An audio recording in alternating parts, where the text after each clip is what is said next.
Un appello all'unità viene lanciato dal parlamentare agrigentino onorevole Lillo Pisano su Agrigento, capitale della cultura 2025. Questo quanto dichiarato dal deputato Pisano. La città di Agrigento è chiamata nei prossimi mesi ad affrontare sfide importanti. Agrigento, capitale della cultura 2025, è un evento di una rilevanza eccezionale e una straordinaria occasione di rilancio sociale ed economica per la città dei templi che non possiamo perdere.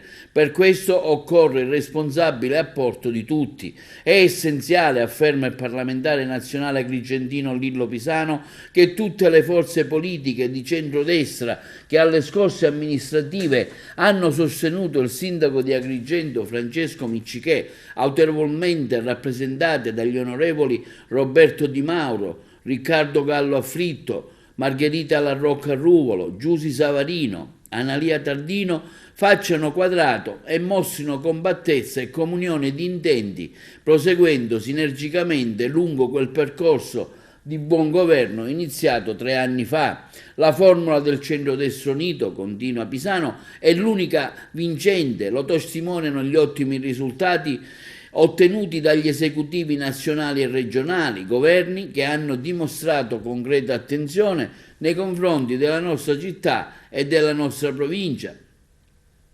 Come si vede dalla nomina della nostra città capitale della cultura 2025 e l'approvazione del decreto legge Sud, che al suo interno prevede la possibile realizzazione di un aeroporto e non ultimo un cospicuo finanziamento di 10 milioni di euro inseriti nella finanziaria regionale siciliana a sostegno delle attività correlate ad Agrigento, capitale della cultura, per il quale rivolgo il mio plauso alla giunta del Presidente della Regione Renato Schifani e in particolare all'onorevole Roberto Di Mauro, unico assessore regionale agrigentino.